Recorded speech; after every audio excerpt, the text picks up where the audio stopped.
Calendar to the point YouTube channel में आपका स्वागत है। आज हम लोग कैलेंडर के बारे में डिस्कस करेंगे, उसका शॉर्टकट ट्रिक जानेंगे जिससे आप कोई भी डेट हो, आप उसके कौन से वीक में वो कौन सा दिन पड़ रहा है, इसे आप आसानी से जान सकें, चाहे हम लोग कितना भी बैक क्यों ना चले जाएं। तो इसके लिए हम लोग कुछ इंपॉर्टेंट पॉइंट्स देखेंगे, और अगर आप लोग ये चीज एक बार जान जाते हैं, इसके कोड को आप याद कर लेते हैं, तो आपके लिए कोई भी सम्स जो है वो 15 सेकेंड में आप आसानी से उसे सॉल्व कर सकते हैं। जैसे मैंने बोला 14 अक्टूबर 1957 कौन सा डे था, तो आप आसानी से वो निकाल देंगे। सबसे पहले एक वीक में कितना दिन होता है? एक वीक में 7 डेज होते हैं। सेकेंड है 1 ईयर में कितने ऑड डेज होते हैं। यहाँ पे ऑड डेज का कैलकुलेशन बहुत ज्यादा जरूरी है, तो पहले हम देखेंगे कितना ऑड डेज होता है। तो 1 ईयर में जो नॉर्मल ईयर होता है, ऑर्डिनरी ईयर, उसमें 52 वीक्स और प्लस 1 ऑड डे होते हैं। इस 1 ऑड डेज को हम लोग एक्स्ट्रा डे बोलते हैं। सेकेंड में 1 लीप ईयर। 1 ईयर में 52 वीक्स प्लस 1 ऑड डे होता है, और 1 लीप ईयर में 52 वीक्स प्लस 2 ऑड डेज होता है, क्योंकि लीप ईयर में फरवरी जो होता है वो 28 की जगह 29 डेज का हो जाता है, तो ऑड डे जो है वो 1 की जगह 2 हो जाता है। ऑर्डिनरी ईयर में 28 फेब होता है और लीप ईयर में 29 फेब होता है। अब how to calculate which year is a leap year. अब हम लोग कैसे समझेंगे कि कौन सा साल जो है वो लीप ईयर है। तो any year divided by 4 is a leap year. तो कोई भी ईयर को अगर हम लोग 4 से डिवाइड करेंगे तो वो लीप ईयर होगा। अगर उसका कोई रिमाइंडर नहीं रहे तब वो लीप ईयर होगा। जैसे यहाँ पे 2020 जो हमारा करंट ईयर है, 2020 को जब हम लोग 4 से डिवाइड करते हैं तो हमारा क्वेश्चन जो है वो 505 आता है, 505, और यहाँ पर कोई भी रिमाइंडर नहीं रहता है। तो 2020 क्या हुआ? 2020 एक लीप ईयर हुआ, therefore it is a leap year। अगर सेकेंड प्रॉब्लम में हम लोग 2019 को कंसिडर करते हैं, अगर हम लोग 2019 को 4 से डिवाइड करते हैं तो 504 जो है वो हमारा क्वेश्चन आता है, और हमारा रिमाइंडर 4 रह जाता है। मैंने बोला था कि जब रिमाइंडर ना रहे तो उसे हम लोग लीप ईयर बोलेंगे, अगर जिसमें रिमाइंडर रहता है वो एक लीप ईयर नहीं है। therefore 2019 is not a leap year। अब a block of 100 years is called a century. Century किसे बोलते हैं? जब पूरा 100 साल होता है उसे हम लोग सेंचुरी बोलते हैं। Every century is not a leap year. अब सारा सेंचुरी जो भी होता है, कोई भी साल जो 100 हो गया या फिर 200 हो गया, 300 हो गया, सारा लीप ईयर नहीं होता है। When a century is divided by 400 then only it is a leap year. जब किसी भी सेंचुरी को हम लोग 400 से डिवाइड करते हैं तभी हम लोग ये बोल सकते हैं कि सेंचुरी जो है वो एक लीप ईयर है। फॉर एग्जाम्पल 2000 को जब हम लोग 400 से डिवाइड करते हैं तो हमारा आंसर 5 आता है। इसमें कोई रिमाइंडर नहीं है, there is no reminder, therefore it is a leap year. तो 2000 जो है वो एक लीप ईयर होगा। तो leap year has 52 weeks and 2 days. जैसे मैंने बोला था फर्स्ट में कि एक ऑर्डिनरी ईयर में 52 वीक्स प्लस 1 ऑड डे रहता है, उसी तरीके से लीप ईयर में 52 वीक्स और 2 डेज होता है। 2 डेज जो है यहाँ पर 2 डेज ऑड डेज है, 2 ऑड। अब how to calculate odd days. अब ऑड डेज का कैलकुलेशन भी सीखना पड़ेगा। 1 ordinary year equals to 52 weeks plus 1 day. एक ऑर्डिनरी ईयर में 52 वीक्स और 1 ऑड डे होता है। लीप ईयर में 52 वीक्स प्लस 2 ऑड डेज होता है। तो 100 ईयर में कितना ऑड डेज होगा? तो 100 ईयर में 76 जो है वो ऑर्डिनरी ईयर होगा और 24 जो है वो लीप ईयर होगा। तो 76 हर ऑर्डिनरी ईयर में 1 ही ऑड डे होता है, तो 76 मल्टीप्लाइड बाय 1 प्लस 24 जो है वो एक लीप ईयर है और हर लीप ईयर में 2 ऑड डेज होता है, तो 24 मल्टीप्लाइड बाय 2। तो 76 multiplied by 1 equals to 76 plus 24 multiplied by 2 equals to 48। तो टोटल है 124 ऑड डेज। अब इस 124 ऑड डेज को पहले हम लोग वीक्स में कंप्लीट करेंगे कि कितना वीक्स होता है, उसके बाद जो रिमाइंडर रह जाएगा वो होगा हमारा ऑड डे। तो 124 को जब हम लोग 7 से डिवाइड करते हैं तो हमारा क्वेश्चन जो है वो 17 आता है, तो 17 कंप्लीट वीक्स हुआ और रिमाइंडर जो है वो 5 आता है, यही 5 जो है वो ऑड डेज हो जाएगा। But in case of 400 year it is different. लेकिन 400 ईयर को जब हम लोग कंसिडर करेंगे तो ये कुछ डिफरेंट हो जाएगा। जैसे 100 ईयर में अगर 5 ऑड डेज होगा तो 200 ईयर में कितना ऑड डेज होगा? 10 ऑड डेज होगा। अगर 10 को जब हम लोग 7 से डिवाइड करेंगे तो हमारा 1 वीक आएगा और रिमेनिंग 3 ऑड डेज आएगा। तो 100 ईयर में 5 ऑड डेज होगा, 200 ईयर में 3 ऑड डेज होगा, 300 ईयर में 1 ऑड डेज होगा, लेकिन 400 ईयर में ये डिफरेंट होगा। 400 जो है वो itself is a leap year because 400 is divided by 400। कोई भी लीप ईयर को जब हम लोग 400 से डिवाइड करेंगे और उसमें अगर कोई रिमाइंडर नहीं आता है तो वो एक लीप ईयर होगा। तो 400 खुद ही एक लीप ईयर है।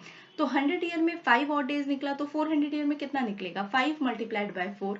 अब 400 itself is a leap year, तो उसमें 1 ईयर जो है 1 ऑड डे जो है वो बढ़ जाएगा। तो 5 4 are 20 plus 1 equals to 21 divided by 7 equals to 3 weeks. इसलिए 400 ईयर्स में कोई भी ऑड डे नहीं होगा। यहाँ पे मैंने ब्रैकेट में दिया है कैसे कैलकुलेट करना है। 100 years equals to 5 odd days, तो 200 years equals to 5 multiplied by 2 equals to 10 days equals to 1 week plus 3 odd days equals to 3 odd days. तो 100 ईयर में 5 ऑड डेज, 200 ईयर में 3 ऑड डेज। अब 300 ईयर में 5 multiplied by 3 equals to 15, therefore 15 divided by 7, जब उसको 15 को हम लोग 7 से डिवाइड करेंगे तो हमारा 2 वीक निकलेगा और 1 ऑड डे निकलेगा। तो 300 ईयर्स में 1 ऑड डे होगा। और 400 ईयर्स में नो ऑड डेज होगा। तो 100 ईयर्स में 5 ऑड डेज, 200 ईयर्स में 3 ऑड डेज, 300 ईयर्स में 1 ऑड डे और 400 ईयर्स में नो ऑड डेज। अब tricks you have to memorise this. अगर इस ट्रिक को आप लोग मेमोराइज कर लीजिएगा तो आप लोगों का जो भी सम्स है वो बहुत ही आसानी से 15 सेकंड में आप लोग कैलकुलेट कर लीजिएगा कि क्या होगा। जैसे डेज को हम लोग संडे को 0 काउंट किए हैं और उसके बाद जो भी है उसको 1 2 3 4 5 6 इस तरीके से काउंट किए हैं। संडे 0, मंडे को 1, ट्यूसडे को 2, वेडनेसडे को 3, थर्सडे को 4, फ्राइडे को 5 और सैटरडे को 6। ईयर का कोडिंग इस तरीके से किया गया है। 500 से लेकर के 1500 से लेकर के 1599 का कोड जो है वो 0 है। 1600 से लेकर के 1699 का कोड जो है वो 6 है। 1700 से लेकर के 1799 का जो भी कोड है वो 4 है। 1800 से लेकर के 1899 का जो कोड है वो 2 है। ये वापस जब आगे बढ़ते हैं तो सेम हो जाता है। 1900 से लेकर 1999 का जो कोड है वो 0 है। 2000 से लेकर के 2099 का कोड 6 है। 2100 से लेकर के 2199 का कोड 4 है। 2200 से लेकर के 2299 का कोड जो है वो 2 है। और मंथ्स को इस तरीके से कोड किया है। जनवरी के लिए 0, फरवरी के लिए 3, मार्च के लिए 3, अप्रैल के लिए 6, मई के लिए 1, जून के लिए 4, जुलाई के लिए 6, अगस्त के लिए 2, सितंबर के लिए 5, अक्टूबर के लिए 0, नवंबर के लिए 3 और दिसंबर के लिए 5। इस तरीके से कोड किया गया है। अब यहाँ पर एक चीज आप कॉमन देख रहे हैं, जनवरी फरवरी मार्च 033, लास्ट की तरफ से देखिए 0, अक्टूबर नवंबर दिसंबर 035। आपको इस तरीके से याद रखने में आसानी होगा। जनवरी फरवरी मार्च 033, अक्टूबर नवंबर दिसंबर 035, अप्रैल मई जून 614 और जुलाई अगस्त सितंबर 625। मिडिल का 2 एक जैसा है और लास्ट का 2 जो है वो एक जैसा है। तो चलिए सम्स करते हैं। What was the day of the week on 27th June 1987? अगर आपसे अचानक ऐसे कुछ पूछ दे कि कौन सा वीक था, वो कौन सा डे था उस वीक का 27th जून 1987, तो कैसे कैलकुलेट करेंगे? सबसे पहले हम लोग लास्ट 2 डिजिट लेंगे, ईयर का लास्ट 2 डिजिट। यहाँ पे लास्ट 2 डिजिट है 1987, तो 87 जो है वो हमारा लास्ट 2 डिजिट है। इसको हम लोग डिवाइड बाय 4 करेंगे। जब हम लोग इसको 4 से डिवाइड करेंगे तो हम लोगों को रिमाइंडर नहीं कंसिडर करना है, हम लोगों को सिर्फ यहाँ पे क्वेश्चन लेना है। तो हमारा क्वेश्चन जो होगा वो 21 होगा। थर्ड है टेक द डेट। डेट कौन सा है? 27th। सबसे पहले ईयर का लास्ट 2 डिजिट लेना है, उसको डिवाइड बाय 4 करना है, उसके बाद हमें डेट लेना है। Take the date. Take the number of the month. जो मंथ का कोड था वो यहाँ पे लेना है। Take the number of the month. तो जो जून का कोड था वो था 4। Take the number of the year, और जो ईयर का कोड था मतलब 1900 से लेकर के 1999 का कोड जो है वो 0 है। तो 9 यहाँ पे क्या आएगा? Number of the year 0। तो 87 प्लस 21 प्लस 27 प्लस 4 प्लस 0, जब इन तीनों को हम ऐड करेंगे तो हमारा 139 आएगा। इस 139 को जब हम लोग 7 से डिवाइड करेंगे, इसे हमें 7 से डिवाइड करना है। जब 7 से हम लोग डिवाइड करते हैं तो हमारा क्वेश्चन हमें पकड़ने का कोई ज़रूरत नहीं है, हमें सिर्फ हमारा रिमाइंडर चाहिए, वो और डेज चाहिए जो यहाँ पे डिवाइड नहीं हुआ है, तो हमारा रिमाइंडर जो है वो 6 होगा। तो convert it into the day of the week. जैसे हमने संडे से शुरू किया था तो संडे 0 था, Monday 1, Tuesday 3, Wednesday Tuesday 2, Wednesday 3, इस तरीके से करते करते सैटरडे जो था वो 6th डे था वीक का। तो 27 जून 1987 जो है वो हमारा 6th डे है। तो देखिए कितने आसानी से निकल गया। आपको बस एक बार कोड याद होना चाहिए। कोड याद होने के बाद सबसे पहले आप लोग ईयर का लास्ट 2 डिजिट लीजिएगा, उसे डिवाइड कीजिएगा, और हम यहाँ रिमाइंडर को कंसिडर नहीं करेंगे, सिर्फ क्वेश्चन जो है वो हम लिखेंगे। जैसे 87 डिवाइडेड बाय 4, तो 21 जो है वो हमारा क्वेश्चन है। टेक द डेट, एक्चुअल में जो डे है वो 27 है।